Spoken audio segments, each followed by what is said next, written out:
अस्सलामु अलैकुम वरहमतुल्लाहि वबरकातुहू।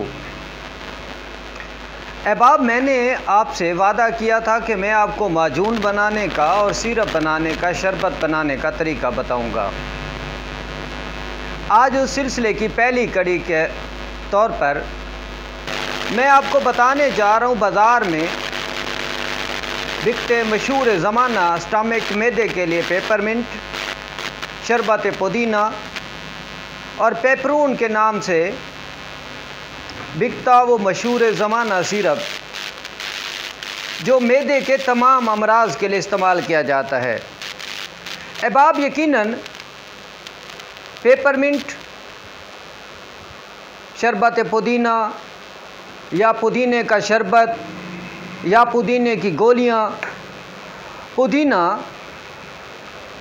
जिसे अंग्रेज़ी में पेपरमिंट कहते हैं, मैं आज आपको इसका बनाने का तरीका बताने जा रहा हूं। और जिस तरीके से मैं आपको बताऊंगा ये शरबत आप तैयार करेंगे तो यकीनन अगर आप ओमेप्राज़ोल खाते हैं किसी भी सेंस में, किसी भी शक्ल में, किसी भी कंपनी का बना हुआ, तो यकीनन आप उसको छोड़ देंगे। मैं जो आपको शरबत पुदीना बताने का तरीका बताने जा रहा हूँ उससे आप इस्तेमाल करेंगे तो यकीनन आप हर किस्म के ओमेप्राज़ोल, इज़ोमेप्राज़ोल, पेंटेप्राज़ोल वग़ैरह से निजात पा लेंगे। ये आप यूँ समझ लें कि मैं आपको देसी ओमेप्राज़ोल बता रहा हूँ। आपको उन तमाम ओमेप्राज़ोल, इज़ोमेप्राज़ोल या पेंटेप्राज़ोल के साइड इफ़ेक्ट से बचाने जा रहा हूँ।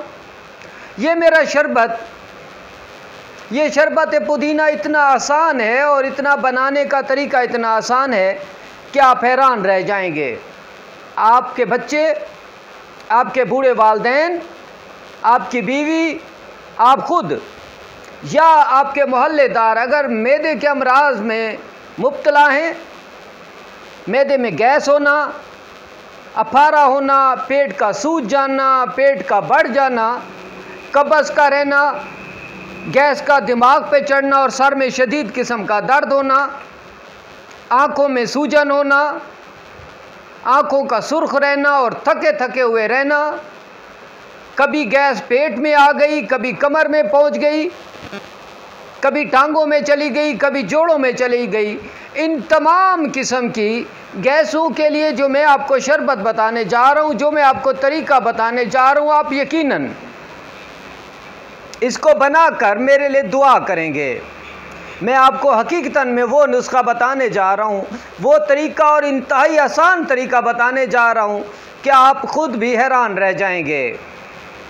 अहबाब, शरबत पुदीना, पेपरमिंट या पुदीने का शरबत आप इतनी आसानी से बनाकर इन तमाम अमराज से, मैं आप यकीनन आप एंडोस्कोपी करा चुके हैं, गैस्ट्रोस्कोपी करा चुके हैं, आपके दिल पर गैस जाके बोझ करती है जिसे हार्ट बर्निंग कहते हैं, आपके मैदे में शदीद किस्म की जलन रहती है, आपका मैदा जलता रहता है, कोई भी चीज़ खाते हैं आपके मुंह में छाले पड़ जाते हैं, आपका चेहरा बेरौनक हो चुका है, गंदी गंदी डकारें आती हैं और मुंह से बदबू का भी खात्मा हो जाएगा।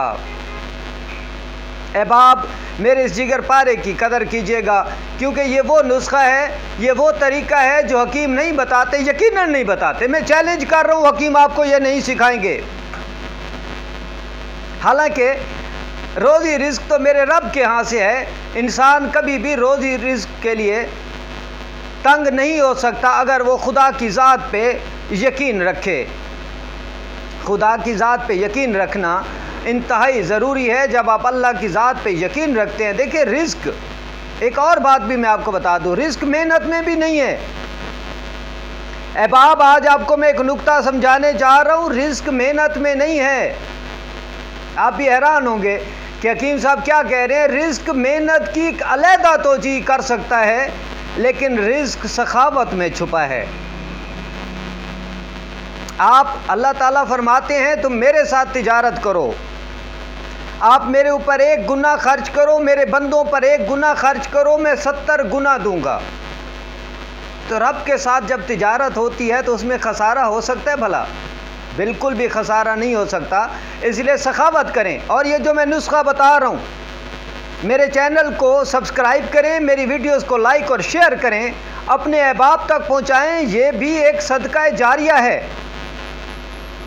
ये भी एक सखावत का तरीका है कि आप पेपरमिंट का शरबत बनाने का तरीका जब अहबाब को बताएंगे तो वो फ़ायदा उठाएंगे, तो ऑटोमेटिक आपको भी और मुझे भी सवाब पहुंचेगा। इसलिए मेरी रिक्वेस्ट होती है कि मेरे चैनल को सब्सक्राइब करें, मेरी वीडियोस को लाइक और शेयर किया कीजिए और मुझे कमेंट्स किया कीजिए कि आपको किस चीज़ की ज़रूरत है, किस नुस्खे की ज़रूरत है।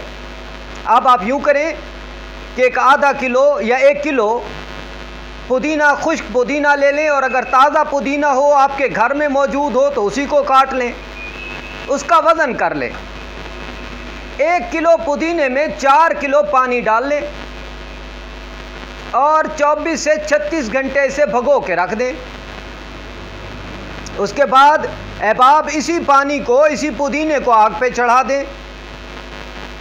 4 किलो पानी में से जब तकरीबन 2.5 किलो पानी बच जाए, 1.5 किलो पानी उड़ जाए, तो इन सारी चीज़ों को कपड़े में छान लें। छानने के बाद इसको फिर आग पर रख दें और अच्छे तरीके से छान लें। सफाई पहली चीज़ है और अच्छे तरीके से छान लें। अहबाब आप जब इसे छान लेंगे, अहबाब छानने के बाद इसे कवाम बनाना है। इसमें आपने चीनी डालनी है। अगर 2.25 किलो या 2.5 किलो पानी है तो उसमें तकरीबन 1.5 से 2 किलो या 3 किलो चीनी डाल लें और उसको चम्मच को या कफगीर को हिलाते रहें।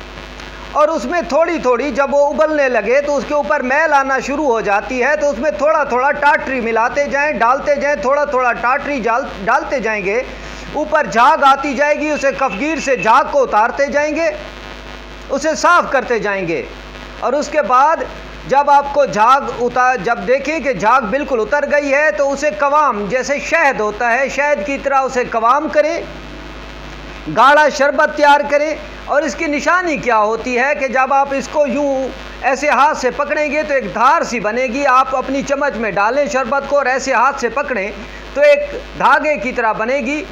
या इसे आप ज़मीन पर फेंक कर देखें, इसे फूंक मारें और ये जो कतरे हैं ये इस तरह, जिस तरह गोलियां बन के ज़मीन पर घूमना शुरू हो जाएंगे।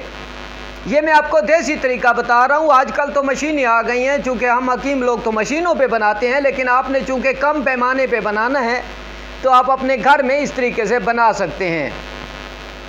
अहबाब जब कवाम तैयार हो जाए तो आप इसमें सत पुदीना डाल सकते हैं या फिर खुशबू के लिए रूह केवड़ा डाल सकते हैं।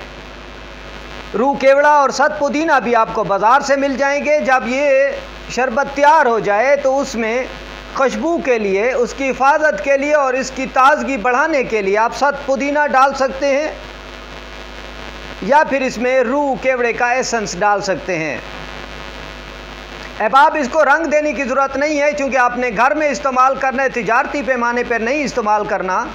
लेकिन अगर आप इसको तिजारती पैमाने पर इस्तेमाल करेंगे तो आप इसमें येलो कलर या सफ़ेद कलर का रंग भी डाल सकते हैं, जिससे ये एक खूबसूरत रंग की शक्ल में आ जाएगा। लीजिए, आपका शरबत तैयार है। अब आपने क्या करना है कि जिनको मैदे में गैस होती है, सीने में बोझ करता है, जलन होती है, दिमाग पे बोझ होता है, जिस्म में दर्द होता है, जोड़ों में दर्द होता है, भूख नहीं लगती, कब्ज़ रहती है, उन तमाम अमराज के लिए, बच्चे, बूढ़े, जवान, औरत, मर्द, तमाम लोगों के लिए ये शरबत पुदीना तैयार है। यकीनन मैं आपको बता दूं, ये शरबत पुदीना तकरीबन 6 माह के लिए आपके टोटल 200-300-400 में तैयार हो जाएगा।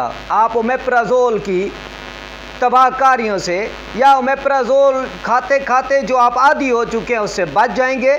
किसी भी कंपनी का ओमेप्राज़ोल, इज़ोमेप्राज़ोल, पेंटेप्राज़ोल या इनमें से कोई भी साल्ट आप इस्तेमाल करते हैं, यकीनन उससे छुटकारा मिल जाएगा। ये शरबत पुदीना, इसकी कदर कीजिएगा अहबाब। ये इतनी ज़बरदस्त चीज़ है कि आप खुद हैरान हो जाएंगे। बाज़ारी में बहुत सारी चीज़ों की मिलावट होती है, लेकिन ये आप खालिस जब बनाएंगे तो यकीनन ये आपको बहुत ज़्यादा फ़ायदा देगा। ये आपका तैयार शुदा शरबत तकरीबन 2 साल तक ख़राब नहीं होता। हकीम अतर के लिए दुआ कीजिएगा। इंशाअल्लाह एक नेक्स्ट वीडियो में एक नए शरबत के साथ, एक नए नुस्खे के साथ हाजिर हूँगा। अपने पड़ोसियों का, अपने अहबाब का, अपने बच्चों का, अपने रिश्तेदारों का ख्याल रखा कीजिए, दुआएं लीजिए। वस्सलामु अलैकुम व रहमतुल्लाहि व बरकातुहू।